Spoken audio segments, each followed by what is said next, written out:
So think about the last time you found yourself locked in a political or moral argument, like maybe at a family dinner, right? Like All right. Thanksgiving. Oh, yeah, the classic Thanksgiving debate. Right. And you walked into that conversation just completely armed to the teeth. I mean, you had the data, you had the historical context, the unassailable logic. You had your bullet points ready to go. Exactly. You laid out your points perfectly. And yet, the person sitting across the table, someone you know, is highly intelligent, well-meaning language. They looked at you like you were speaking an alien language. Yeah, they didn't concede a single point. Not one. In fact, they probably doubled down. And you Wow. walked away thinking, how can they be so blind? If human reasoning is so powerful, why does moral disagreement remain so deeply, agonizingly persistent?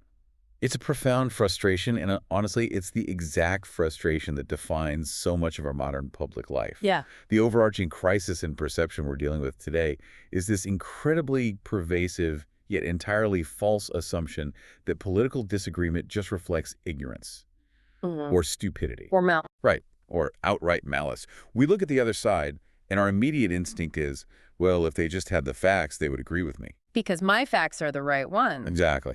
And since I just gave them the facts and they still disagree, they must be dense or evil. But the structural reality, the biological reality, is that we all operate within these distinct, Yeah. evolved moral matrices. These frameworks that literally blind us to what other people see. Precisely. Well, that brings us to the core of what we are doing today. Welcome to Crisis in Perception, where we examine the systems shaping our world. In this deep dive, we examine the righteous mind. Why Good People Are Divided by Politics and Religion by Jonathan Haidt as an exploration of the psychological systems that shape moral judgment and political conflict. We are going to explore human moral psychology, specifically the interaction between intuitive cognition, group identity, and social reputation. The premise here is that entire societies can be filled with intelligent people who all genuinely believe they are reasoning carefully, yet still end up locked in bitter conflict. Because, spoiler alert, the system of moral judgment isn't primarily driven by reasoning at all. No, not at all. It's driven by evolved psychological mechanisms that prioritize social cohesion over objective truth. So, if you've ever been tearing your hair out, completely baffled by someone's inability to grasp an obvious truth, consider this deep dive a survival guide for your sanity. Yeah, we're going to reveal the hidden architecture behind that exact frustration. I want to start by framing this with a moment in history that captures the raw emotion of this divide. It's 1992, Los Angeles is burning. 53 people have been killed, thousands of buildings torched following the acquittal of the police officers who beat Rodney King. Right, a massive social rupture. And King himself goes on television, he's shaking, fighting back tears, and he delivers this plea that has, unfortunately, kind of been reduced to a cultural cliche over the decades. He asks, can we all get along? It is genuinely heartbreaking footage if you bypass the parodies and watch the raw tape. Yeah, it really is. The full quote is actually so much more profound. He says, please, we can get along here. We all can get along. I mean, we're all stuck here for a while. Let's try to work it out. We're all stuck here. I mean, that is the ultimate geopolitical truth, isn't it? Absolutely. We share borders, economies, neighborhoods. We are stuck here. And if we want to figure out how to work it out, we have to look back at the philosopher Baruch Spinoza. Oh, right, from the 1600s. It's 1676. Yeah. He had this realization that serves as the bedrock for our discussion. He wrote, I have striven not to laugh at human actions, not to weep at them, not to hate them, but to understand them. Understand them rather than just getting mad. Right. That shift in perspective from hatred to clinical, empathetic understanding is the only way out of our current trap. Okay, so to understand why we fight so viciously over right and wrong, we have to completely tear down how we think the human brain actually works. Yes, we do. Because most of us, myself included, until very recently, we think of our minds like a judge in a courtroom. Yeah, the classic rationalist model. Right, like we sit on the bench, we calmly listen to the evidence, weigh the facts objectively, and then hand down a logical moral verdict. That is the dominant model in Western philosophy. The belief that reason can and should be the master of our passions. And then there's the Jefferson model. Yeah, Thomas Jefferson posited more of a co-emperor model.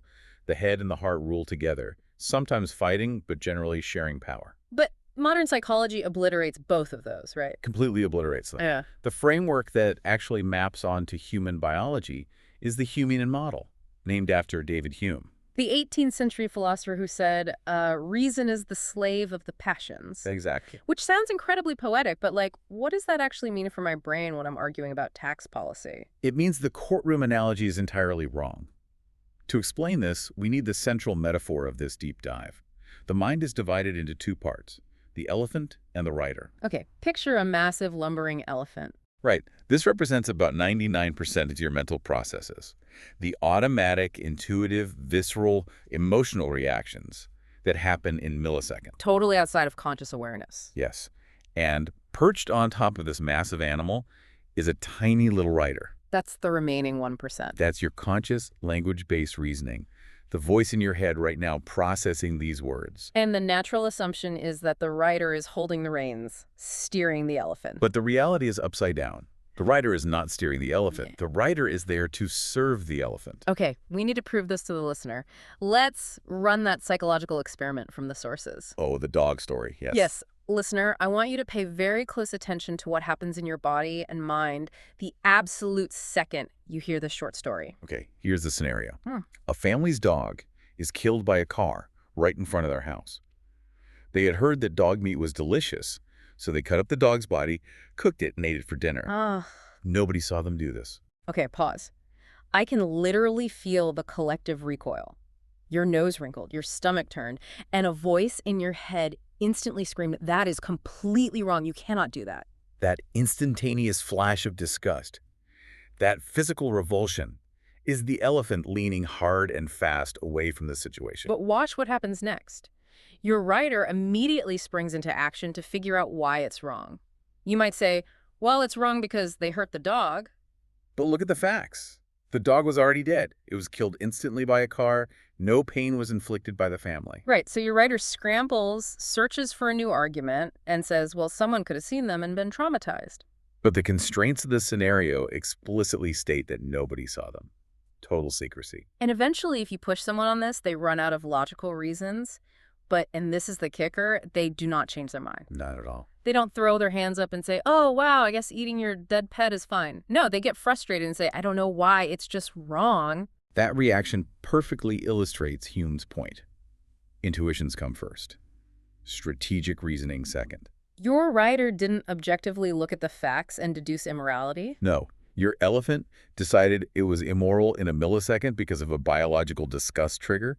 Your rider was just frantically trying to build a post hoc legal case to justify it. So if the rider isn't a truth-seeking scientist, what is it? Because it feels like I'm searching for truth. From an evolutionary standpoint, a truth-seeking brain makes very little sense compared to a socially seeking brain. Oh, so. As humans developed language and lived in complex groups, survival depended entirely on social standing. Gossip became the ultimate weapon. Reputation was literal life and death. Exactly. If the group decided you were a bad actor, you were exiled.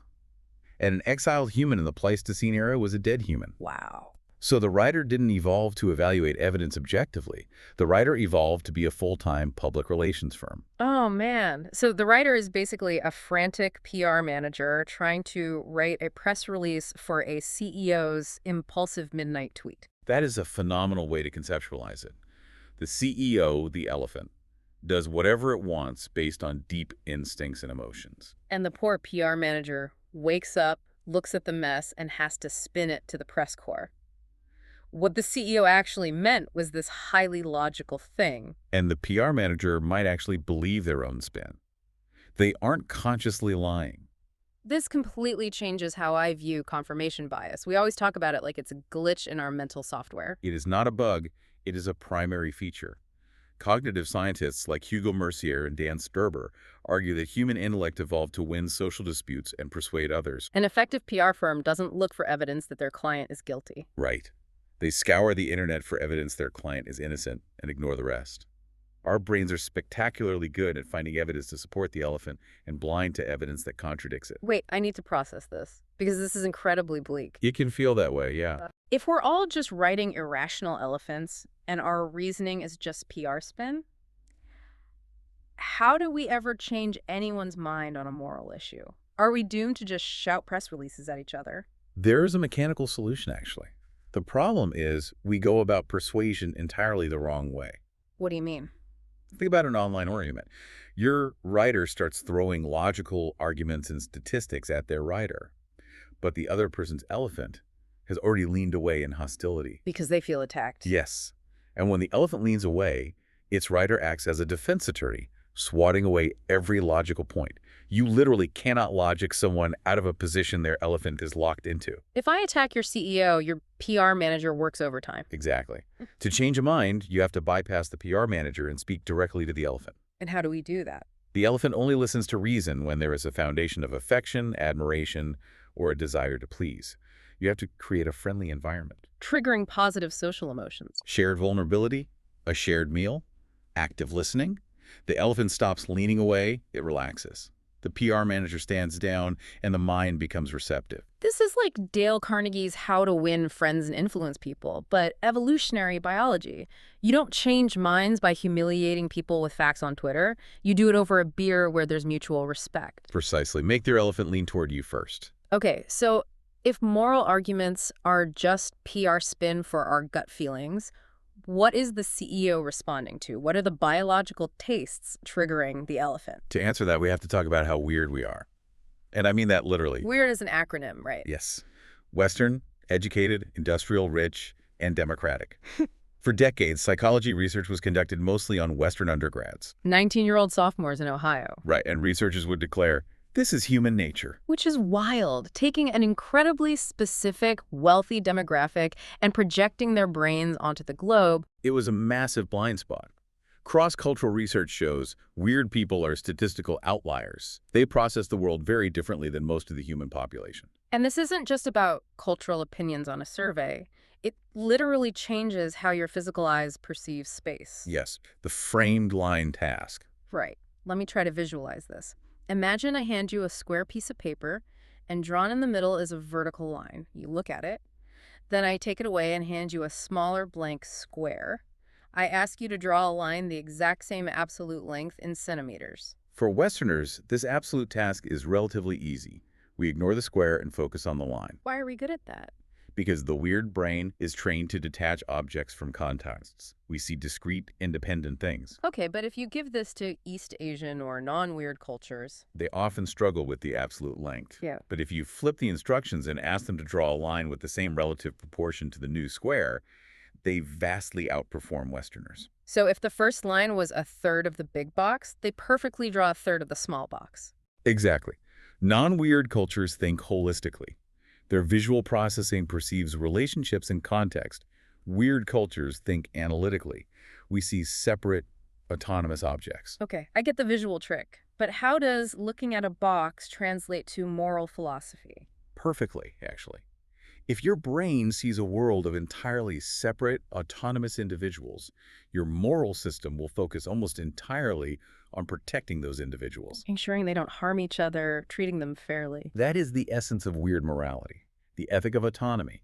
But if your brain sees a world comprised of relationships, webs, families, and institutions, a morality based only on individual harm and fairness feels dangerously incomplete. You need a broader, sociocentric morality to bind those webs together. There's a metaphor from the sources that blew my mind here. The True Taste restaurant. Oh, I love this one. Imagine a sleek restaurant. The waiter hands you a menu, but it's only divided into 4 sections. Sugars, honeys, tree saps, and artificial sweeteners. No meat, no vegetables, no salt, just variations of sweetness. And if you complain to the chef, where's the savory food? The chef says, science proves humans have sweetness receptors. Therefore, sweetness is the objective truth of gastronomy. Everything else is superstition. That chef is the secular Western moral philosopher. They reduced this complex sensory organ to a single dimension. They decided care and fairness are the only things that matter. So if weird morality is a diet of only sugar, are we starving our society of the social vitamins needed to keep a community healthy? That's the argument of moral foundations theory. To understand the full diet of morality, researchers looked at evolutionary history. They identified 6 cognitive modules, the 6 moral taste buds. Care, fairness, loyalty, authority, sanctity, and liberty. Yeah. We need to unpack these because this is the Rosetta Stone for understanding almost everyone you disagree with. But first, when we say these are innate, we don't mean hardwired and unchangeable, right? No. Neuroscientist Gary Marcus compares the brain to a book. Nature provides the first draft. It's organized in advance of experience. But culture, upbringing, and experience revise that draft. The 6 foundations are the evolutionary first draft. Okay, foundation 1, care versus harm. The evolutionary challenge was simple. Mammals give birth to vulnerable offspring. If you don't have a mechanism that makes you hyper-attentive to the distress of your young, your genes die out. The trigger was a crying infant. It produces compassion. But culture revises the draft. Today, that exact same mechanism is triggered by a baby seal on the news or a marginalized group. Our brains hijack the mammalian care instinct for abstract political concepts. Foundation 2, fairness versus cheating. Humans survive by hunting in groups, requiring cooperation. If I share meat today, I expect you to share next week. Reciprocal altruism. But the vulnerability is the free rider, the guy who eats your meat but disappears when it's his turn to hunt. If a tribe is full of free riders, it collapses. So we evolved a fairness foundation to track cheaters. It drives anger when exploited and gratitude when partners cooperate. Foundation 3, loyalty versus betrayal. This stems from our history competing with other tribes. Forming cohesive, loyal coalitions was survival. The trigger was an outside threat. The emotion is group pride and absolute rage toward traitors. And today, culture triggers this with sports teams, national flags, political parties. Foundation 4 is authority versus subversion. And it's vital to note, human authority isn't just about raw, tyrannical power. Not just a silverback gorilla dominating through violence. No, it evolved to forge relationships in complex social hierarchies. It's a two-way street. Subordinates defer, but superiors have a duty to protect and guide. So the trigger is a legitimate authority figure, a parent, a teacher, a tradition. The emotion is respect and a desire for order. Now, Foundation 5 is where things get really conceptually interesting. Sanctity versus degradation. I want to camp out here for a second because the mechanism here is fascinating. Let's trace it. It originally evolved to solve the omnivore's dilemma. Humans can eat almost anything, which is great, but exposes us to pathogens and poisons. We needed a way to stay away from rotting meat or contaminated water. That mechanism is the behavioral immune system, and the emotion is physical disgust. If an early human smelled a rotting carcass and didn't feel disgust, they ate it, died, and didn't pass on their genes. Exactly. But as cognition expanded, the brain repurposed that ancient circuitry of physical disgust to police social and moral boundaries. We began to view certain ideas or behaviors as pathogens that could infect the community.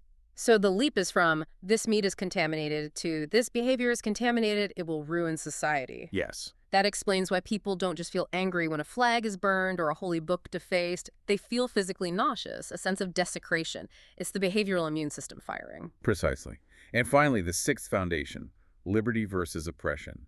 This operates in tension with authority. Early hunter-gatherer societies were very egalitarian. If an alpha male tried to hoard resources or bully people, the group would gossip, ally together, and take down the tyrant. The Liberty Foundation triggers the urge to band together to resist oppression. Righteous anger against bullies. You do not get to dominate me. So, care, fairness, loyalty, authority, sanctity, liberty. The 6 taste buds. And stepping back, this proves moral pluralism is a biological fact. The human mind is a toolbox meant to meet completely different environmental challenges. Which means, if we look within our own borders, people's first drafts are revised differently, forming the exact dividing lines of our modern political factions. And here we need to offer a mandatory, incredibly important disclaimer. Yes, listener, please hear this. As we map out the political left, right, and libertarians, we are absolutely not taking a side. We aren't endorsing any as objectively correct or condemning any as wrong. We are acting as neutral anthropologists, impartially reporting on the psychological architecture that makes everyone feel completely righteous in their beliefs. We're just mapping the matrix. So when researchers mapped people's responses to these 6 taste buds, a stark pattern emerged. Political liberals, the left, generally operate on a 3-foundation morality. How does that break down? The liberal matrix relies extremely heavily on care and liberty, with a significant amount of fairness mixed in.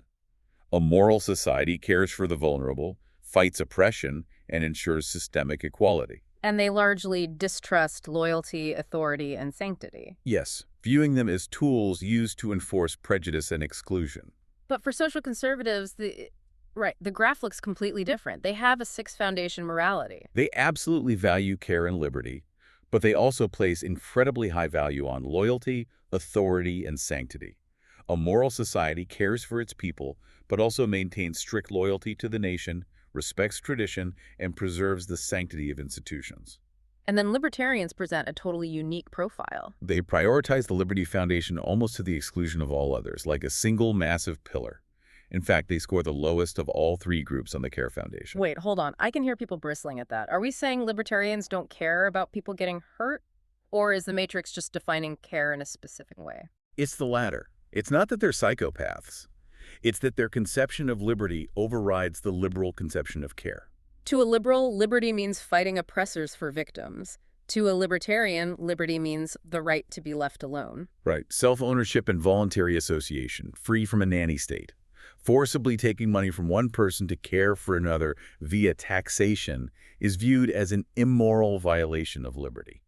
The way these matrices interpret the exact same foundation is wild. Look at fairness. Everyone likes fairness. But the definitions are entirely different dictionaries. To the left, fairness means equality and social justice, correcting systemic imbalances so everyone has an equal slice. But to the right, fairness means proportionality. It's karma. You get out exactly what you put in.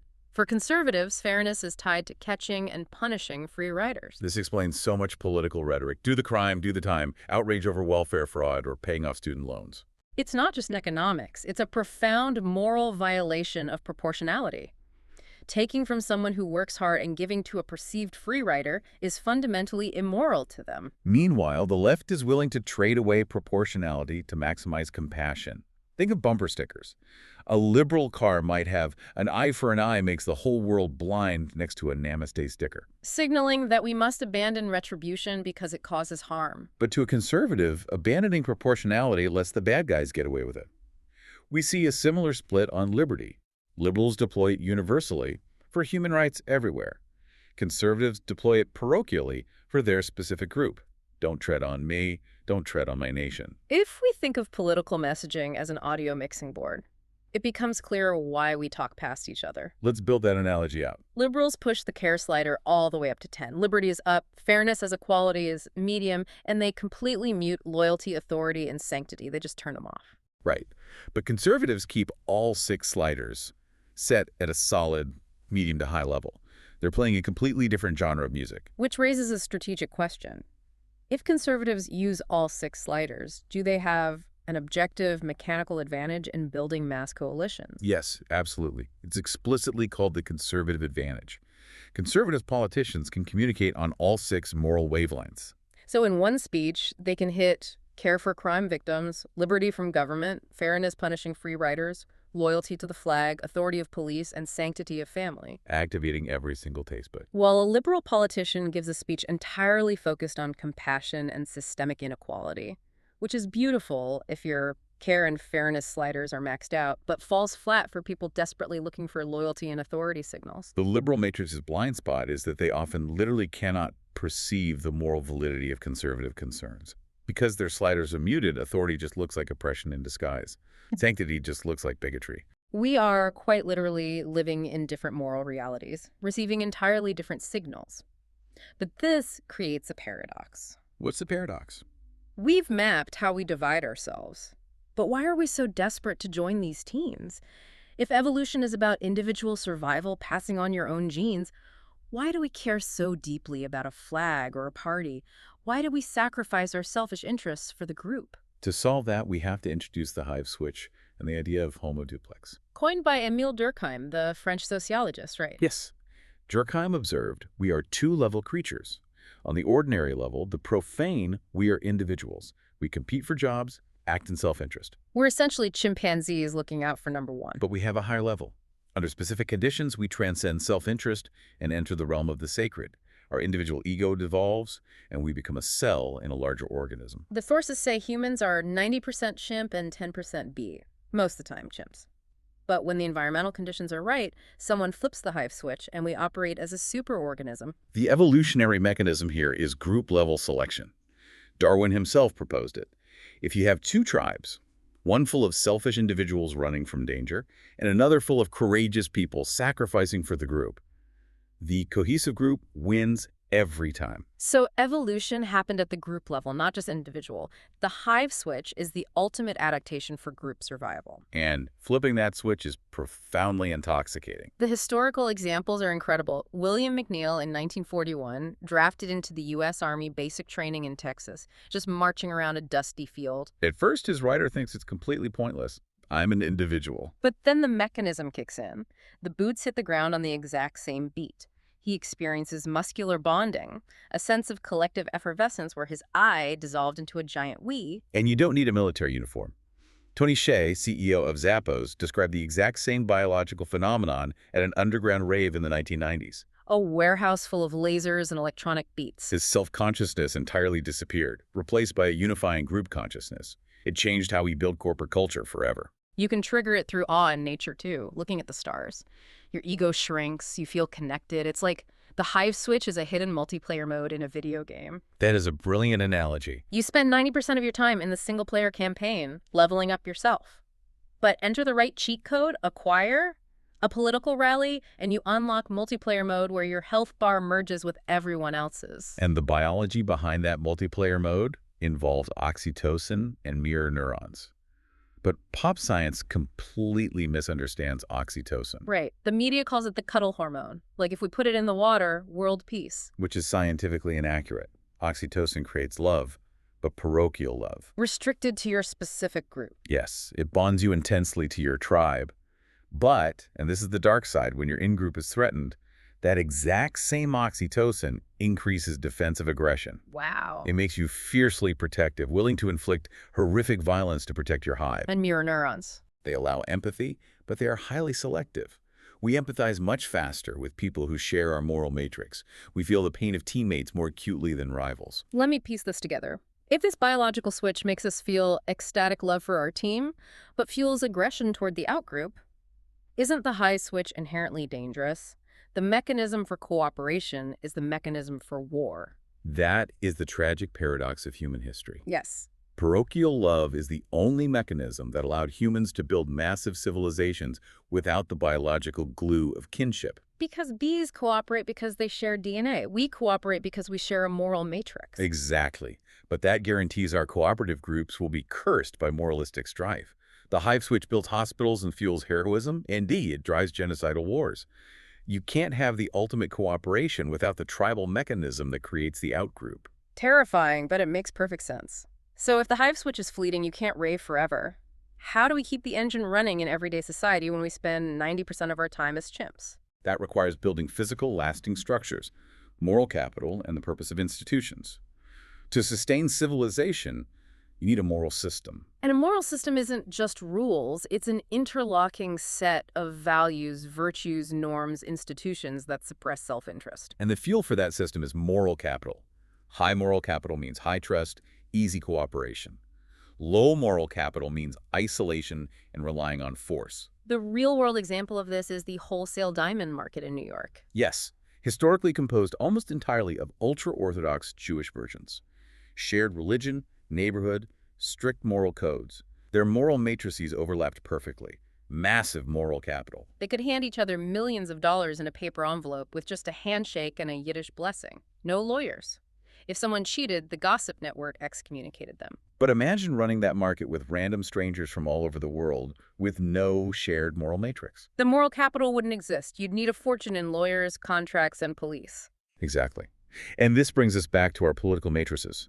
The left and right have vastly different understandings of moral capital. The conservative insight rests on the constrained view of human nature. Meaning humans are inherently flawed. Chimps first? Right. Conservatives argue that without constraints, we act badly. So institutions, traditions, and restrictive laws act as a necessary moral exoskeleton. Stripping them away exposes people to anomie. Anomie being a state of rootless, normless chaos. Yes. Social decay. Conservatives excel at preserving moral capital, but liberals view human nature through an unconstrained lens. People are inherently good and will flourish if oppressive traditions are removed. The goal is liberation, which produces the liberal blind spot.